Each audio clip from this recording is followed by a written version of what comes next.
Hello guys, welcome back to Hey Manager with me Alex, and today we're going to get into our final Game Week 1 starting 11. And there's a few potential picks here that you're going to think, why have you done this? But there's an explanation for all of it. So I'll get into it straight away, shall we? So I believe that's not the one, that's not the one, that's the one. I need to get used to these hotkeys I'm trying to use at the moment. But let's go through it, shall we, and see who we've chosen in my side. So what we'll do, we'll start off, I think, first of all, with the actual fixture list. So if we just go into my 125% zoom, there we go. We can see Game Week 1 all the way through to Game Week 7. Now, what I just want to get across first of all, before I show you my team, is who and what teams I think I'll be picking around. So you see Arsenal here, the first 5 game weeks they have Villa away, Tottenham away, and City away. So they're looking at Wolves and Brighton.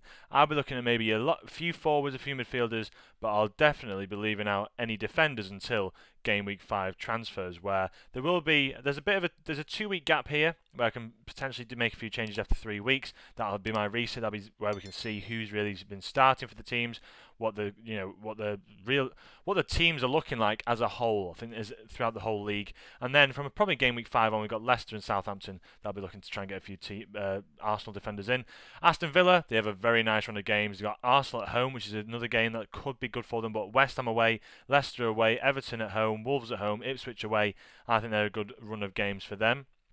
Then again, Chelsea, a difficult game at home to Manchester City, but again, could be a positive one if they get that correct. Then Wolves, Palace, Bournemouth, West Ham, Brighton, and Nottingham Forest.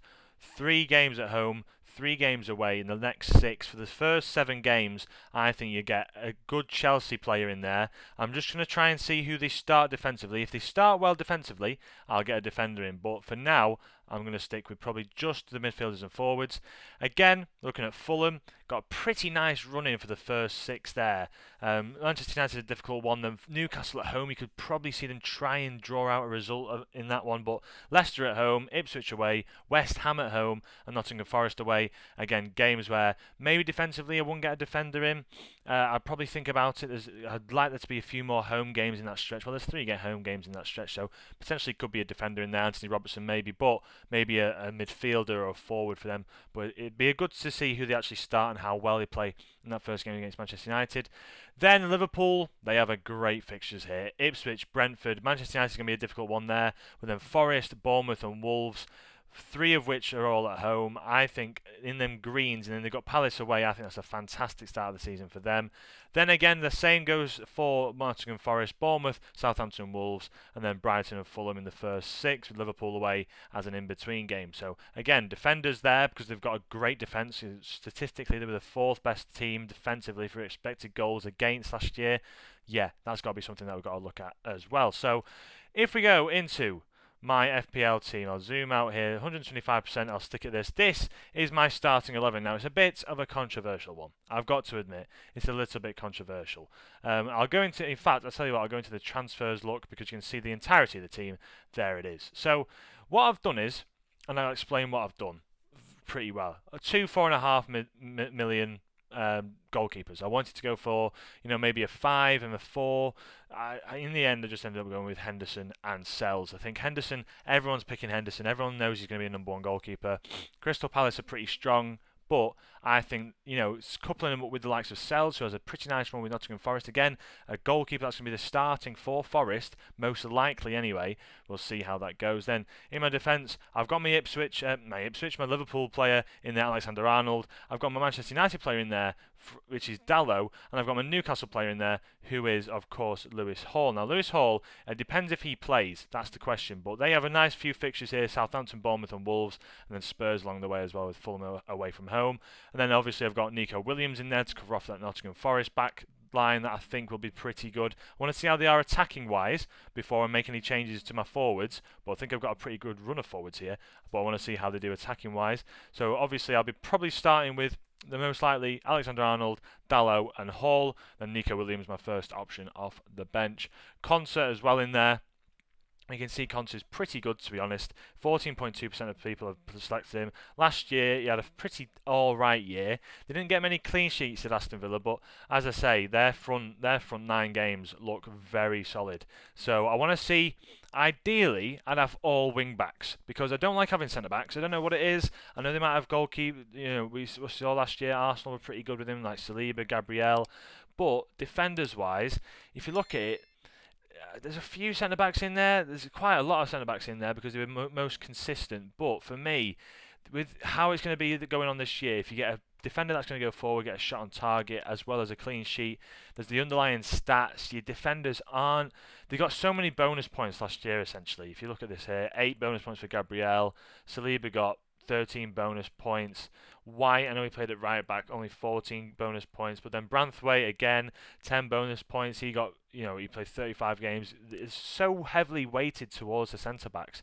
This year they've changed it up a little bit, as you can see here. 13 clean sheets for Tarkowski. So I think I'm going to try and go for a full line of full-backs, which explains your Alexander-Arnolds, your Dallots, your Halls, your Williams, and then I want to see who plays wing back for Aston Villa. It could be Digne, it could be Maatsen, it could be Cash, could be the other fellow. I can't pronounce his name.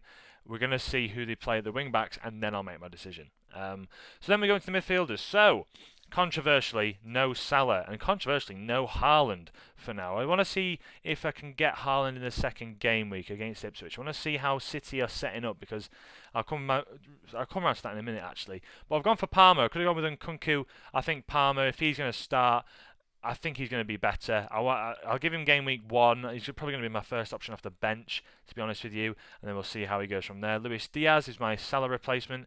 I don't know what that front three is going to look like. It's going to be Nunes, Diaz, Salah. Is it going to be Nunes, Jota, Salah? Is it going to be Jota, Diaz, Salah? I don't know. The constant is Salah. But I think Luis Diaz, he had a great pre-season. He looks ready to go. It was between him and Jota. They're both the same amount of money. If Jota starts and Nunes is relegated to the bench, I want to see how it pans out. Luis Diaz is going to get the full run of the 90 minutes. What's going to happen? Because he looks raring to go. He looks fit as a fiddle. So I've got him in there. Then I've gone for the goal threat that I think is going to be the one for Manchester United for the first 3 weeks. It'll be that 3-week mark that I'll start planning to get this man out. It's Rashford. Now, it was between him or Garnacho. I've gone for Rashford. I think he's going to start in that striker position, there and thereabouts. He looks a bit more up for it. He's had the pre-season. We all know he had the injury that year. He came back last year, not really like his happiest self. He looks better. He looks fit and ready. Obviously, it was the moment, the Community Shield. He did miss 1 or 2 chances, but I think that's just an off game. I think that is. I know you can't have off games, but I think Rashford getting back into the swing of things, I think that was just an off game. To me, I want to see Rashford succeed. It was him or Garnacho. I can't weigh up. I don't know if Garnacho's dot on to play. I don't know if they're going to play Mason Mount and Fernandes again, and then potentially put Ahmad on the right, Rashford on the left. Rashford seems head on to start anyway. The quality that he's got, the runs in behind, he just makes a nuisance of the defence. If he doesn't do any contributions in the game, he's going to contribute with the runs, with being a nuisance, with getting in behind the strikers, maybe not pressing as much, but he did in the game, the Community Shield. We'll see what he does. But Rashford, the pick for me, because he is the striker in that midfield selection that I've got. Gordon goes into my side. I think Newcastle have a very nice front few fixtures, so Gordon goes in. I think you can't really argue with the fixtures that Gordon has as well. As he's come onto the screen, you can see the statistics above me. He has had a fantastic year for Newcastle last year. Then James Maddison, he's my way into the Spurs midfield. Now I could go with, as you can see here, my budget. I've got 3 million left over, and that is strategically left, so I can take him out and put Son in. I could also, take the likes of Isaac out and put a really, really, really expensive striker in. I can take Palmer out, who's my luxury midfielder. I can take him out, put Saka in, or even if I wanted to get Salah in there, I could, rearrange my midfield. But for now, I think for my first 2 game weeks, I'm happy with this. I just want one Manchester City player in there, which might be the swap out of the likes of a Dalot for a Vardiol, or if I see a midfielder come through who's really good, like McAtee or Bob has a good start, maybe sneak them in. I could always sacrifice 4 points, which isn't great ever you want to be doing. But if Palmer doesn't look like he's up for it, maybe take him out, or Diaz, or even Gordon or Maddison. Any of them 7.5 million midfielders I can take out, get Smith Rowe in. I've got 5 million. I'll just whack that straight into my striker and find the money anyway. I'll find the money somewhere to make sure I can get Haaland into my squad. Then up front, we've gone for Havertz. Now Havertz, this might be I don't know how to say it really. It might be a bit taken aback by this pick. Havertz, for me, suits Arsenal so well in that false that's 9.5 role, the role that I think Xerxes will play for Manchester United sooner or later. But as a striker, 13 goals, 10 assists last year, 4.9 points per game, 30 starts, 180 points, 15 bonus points. He has a few shots on goal that it's heavily weighted towards strikers now this year with bonus points. I think Havertz, for me, is my way into that like Arsenal attack where they're going to play him. I don't know if they're going to play Martinelli or Trossard on that left. Saka's too expensive for me so far, and with him not playing that many pre-season games, I don't know. Odegaard was a great pick, but I didn't want to put him in because I don't know if he's going to be that, is he going to be the facilitator he's going to be from last year? I want to find out. We'll find out through the first three game weeks, but it's between him or Bruno. I'd prefer to probably get Bruno in instead of Rashford. If Rashford doesn't really do too well and Bruno's on penalties and free kicks, I want to see how that pans out. But for now, I've got him for Havertz as my £8 million striker. To couple that, Alexander Isak, who the majority of the league has, 58.2% of people have chosen him. He's first out of all 70 strikers. He is going to be, again, absolutely unreal. 5.7 points per match. He is really well priced. Newcastle have very favourable fixtures for the first 5 game weeks even. And then beyond that, even so, you could probably try and keep him in, depending on how much form he picks up. And then, the other pick I've gone for, which arguably you should go with Muniz, because if you look at strikers, if you just get the strikers up on the right hand side, the forwards, you're probably looking at maybe a Solanke that I could sneak in there, or a Mateta, or a Nicholas Jackson, or even a Nunes, or even a Chris Wood. See how he goes. But I've gone for Calvert-Lewin because I think and I believe in Calvert-Lewin. I did it a few years ago. He's when he had his 16 goal season with 6 assists. He had a fantastic start to the year, and then injuries has plagued him for the 2 seasons post that, should I say. Then last year, 26 starts, getting back into the rhythm of things. Not that many minutes, but he had a pretty good start to the season.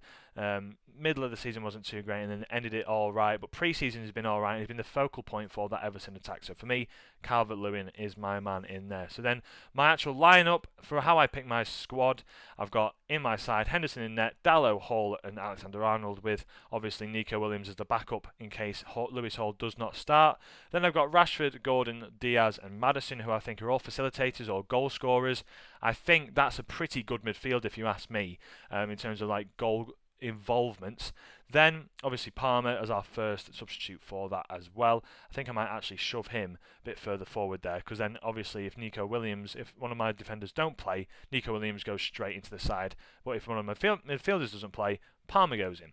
Then we've got Calvert-Lewin, who plays Brighton. Brighton have a lot of injuries. I think Calvert-Lewin will be my £6 million striker that sits on the bench. I've then gone for Havertz and Isak. Havertz is my way into the goals, and then Isak as well in there as he plays Southampton. He's my captain for the start of the game week. Luis Diaz is my vice. Konsa is my third choice substitution, and that's how we're going to line up. That's my squad right there, ladies and gentlemen. So, I hope you did enjoy this episode. If you did, please leave a like. It's game week 1, Friday. The kickoff for Manchester United is at 8 o'clock. My home club, my club that I just adore. I'm looking forward to it so much. Honestly, I'm looking forward, and I'm hoping that we have the excitement that we had last year. I want to see how Salah performs, if he's scoring goals week in, week out. I could have a wild card maybe 3 weeks in, who knows. It depends who plays so well for club and country, to be honest with you, and see how we get back into the swing of things for this year. Pre-season with the Euros, it's always difficult. Cole Palmer's only plays 45 minutes. Do you put Nkunku in?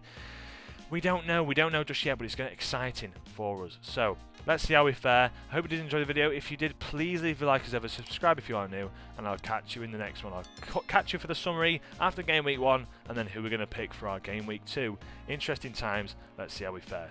Thank you guys for watching. Catch you in the next one. From me, Alex. Have a great day. Ciao.